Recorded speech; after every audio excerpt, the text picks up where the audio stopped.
ഇന്ന് വലിയൊരു രസകരമായ സംഭവം ഉണ്ടായി ക്ലാസ്സിൽ. അത് ഇത്രയും ഞാൻ പറയാം, പക്ഷേ അത് നിങ്ങൾക്ക് എത്രത്തോളം ഇതാവുമെന്ന് പറയാൻ പറ്റില്ല. കാരണം നമ്മൾക്ക് ആ ഒരു ഫീല് അറ്റ് പ്രസൻ്റ് ആണല്ലോ കിട്ടേണ്ടത്. അതായത് ഇന്നൊരു കുട്ടി എഴുതി വെച്ചിരിക്കുന്നതാണ് കടപട ഭംഗി എന്ന് വായിച്ചു. അപ്പോൾ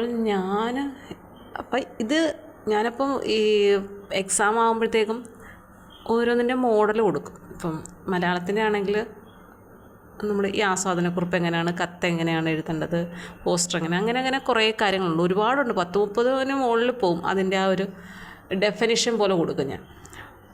അപ്പോൾ അത് നമ്മൾ മനസ്സിലാക്കി കഴിഞ്ഞാൽ നമുക്കൊരു ക്വസ്റ്റ്യൻ വന്നാൽ ആ ഡെഫിനിഷൻ അനുസരിച്ച് നമുക്ക് എഴുതാൻ പറ്റും. അല്ലാതെങ്കിൽ നമുക്ക് ഇത് എവിടുന്ന് വരും എന്നൊന്നും നമുക്ക് പറയാൻ പറ്റത്തില്ല. ഏത് മേഖലയിൽ നിന്നും വന്നാലും ഇങ്ങനൊരു ക്വസ്റ്റ്യൻ്റെ ആൻസർ ഇങ്ങനെ എഴുതേണ്ടത് എന്ന ഒരു മോഡൽ കൊടുക്കും. അങ്ങനെ കുറേ കാര്യങ്ങൾ ഞാൻ എഴുതി വെച്ചിരിക്കും. അപ്പോൾ ഓരോന്നായിട്ട് ഞാനിങ്ങനെ എക്സ്പ്ലെയിൻ ചെയ്ത് കൊടുക്കുകയാണ്. അപ്പം അതിലൊന്നെന്ന് പറയുന്നത് കാവ്യഭംഗി എന്നുള്ളതാണ്. അതിന് ആൾ എഴുതി വെച്ചിരിക്കുകയാണ് കടപട ഭംഗി. അപ്പം 10ാം ക്ലാസ്സിനെയും 6നെയും കൂടെ ഒന്നിച്ചാണ് എഴുതിയിരുന്നത്. അപ്പോൾ 6ലെ കുട്ടിയാണ് എഴുതി വെച്ചേക്കുന്നത്. അപ്പോൾ അവൻ പക്ഷേ വളരെ നിഷ്കളങ്കമായ രീതിയിൽ അത് വായിച്ചു. ടീച്ചർ അടുത്തത് കടപട ഭംഗി.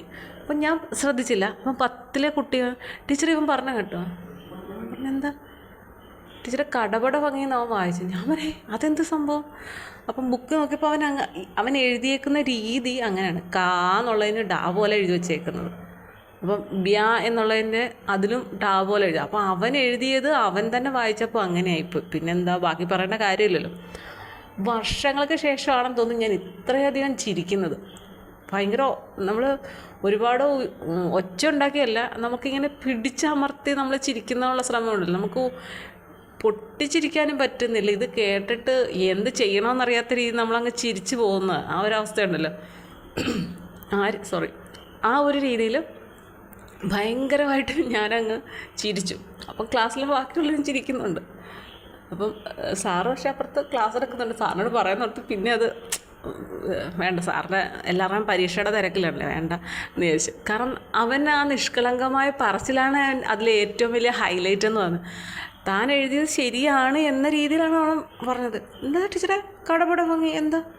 ഞാൻ പറഞ്ഞു ശരി, താൻ എന്താണ് ഉദ്ദേശിച്ചത് പറഞ്ഞു. ടീച്ചർ പറഞ്ഞത് ഞാൻ എഴുതി വെച്ച്. ഞാൻ പറഞ്ഞു കാവ്യ ഭംഗി എന്നുള്ളതാണ്. പിന്നെ അത് പറഞ്ഞ് തിരുത്തി എല്ലാം വന്നു. പക്ഷേ പുള്ളി എന്താണ് അതിലൊരു നിഷ്കളങ്കത്വം എന്ന് പറഞ്ഞാൽ ഞാൻ എഴുതിയത് അതാണ്, ഞാനെങ്ങനെ ഞാൻ എഴുതി വെച്ചത് എനിക്കിങ്ങനെ വായിക്കാനും പറ്റുന്നുള്ളൂ എന്നുള്ളത്. പിന്നെ നമ്മളതെല്ലാം എക്സ്പ്ലെയിനൊക്കെ ചെയ്തു പോയി. പക്ഷേ എന്തോ ഇന്നെനിക്ക് ഭയങ്കരമായിട്ട് കുറച്ച് നേരത്തേക്ക് നമ്മൾ ചിരിക്കുക എന്ന് പറയുന്നത് വലിയൊരു കാര്യമാണ്. ചിരിക്കുമ്പോൾ നമ്മുടെ ശരീരത്തിലെ എല്ലാ അവയവങ്ങൾക്കും അല്ലെങ്കിൽ ചെറിയ നാഡി ഞരമ്പുകൾക്കും എല്ലാം തന്നെ ഭയങ്കരമായിട്ട് ഉദ്ദീപനം സംഭവിക്കും. നമ്മൾ ഭയങ്കരമായിട്ടും ഇതാവുന്നു, രക്തോട്ടമൊക്കെ നമുക്ക് ഭയങ്കര ഒരു പോസിറ്റീവ് എനർജി നമ്മുടെ ശരീരത്തിൽ ഉണ്ടാകുന്ന ഒരു കാര്യമാണ് ചിരി. ആരോഗ്യം ആയുസ് കൂട്ടുമെന്നൊക്കെ പറയുന്നത് കേട്ടിട്ടില്ലേ? അതുപോലെ തന്നെ ആരോഗ്യത്തിനും വളരെയധികം പ്രാധാന്യമുള്ളൊരു കാര്യമാണ് ചിരി എന്ന് പറയുന്നത്. എന്നെ സംബന്ധിച്ച് ഞാൻ ഈ സിനിമയിലൊക്കെ കാണുന്ന കോമഡി സീനൊന്നും കണ്ടുകൊണ്ട് ചിരിക്കുന്ന ഒരു വ്യക്തിയല്ല ഞാൻ. എനിക്കതിലൊന്നും തോന്നത്തില്ല, ഞാനത് കണ്ടുകൊണ്ടിരിക്കുന്നില്ല. ചില കാര്യങ്ങൾ അപൂർവമായിട്ട് എനിക്കങ്ങനെ ചിരിക്കാൻ തോന്നത്തുള്ളൂ.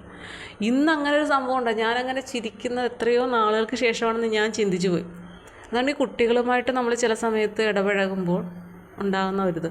ഇപ്പം വൈകുന്നേരത്തെ കൊച്ചുകുട്ടികൾക്കൊപ്പം അവരുടെ ഭാഗത്തുനിന്ന് ഇങ്ങനെയൊക്കെ ഓരോന്നൊക്കെ ഉണ്ടായിട്ടുണ്ട്. നമ്മൾ ശരിക്കും കുറച്ച് നേരം ചിരിക്കും. പക്ഷേ ഇന്നത്തെ ഒരു ചിരി എന്ന് പറഞ്ഞാൽ അത് ഭയങ്കരമായിട്ടുള്ള ചിരിയായിരുന്നു. അപ്പോൾ ഇത്തരത്തിൽ നമ്മൾ മനസ്സ് തുറന്ന് ചിരിക്കണമെങ്കിൽ തീർച്ചയായിട്ടും കുട്ടികളുമായിട്ടൊന്ന് അടുത്ത് നിന്ന് നോക്കും. അവർ നൽകുന്ന ഒരു പോസിറ്റീവ് എനർജി നമ്മളെ ചെറുപ്പത്തിലേക്ക് നയിക്കും.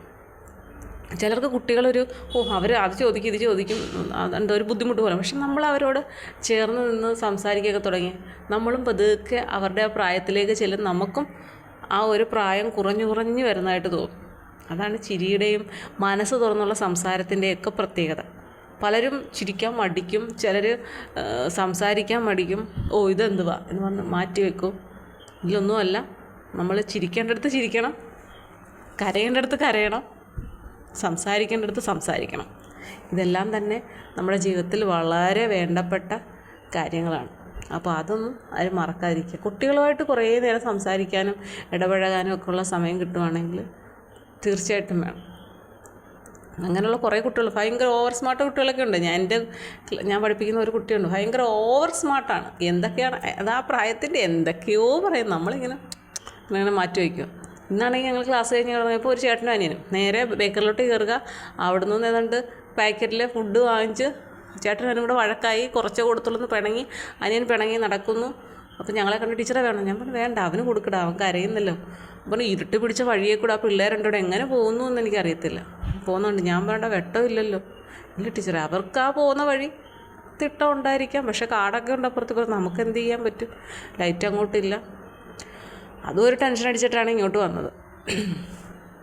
അപ്പം കുട്ടികളുമായിട്ട് സംസാരിക്കൂ, നമ്മുടെ പകുതി പ്രശ്നങ്ങൾ അവിടെ മാറിക്കിട്ടും.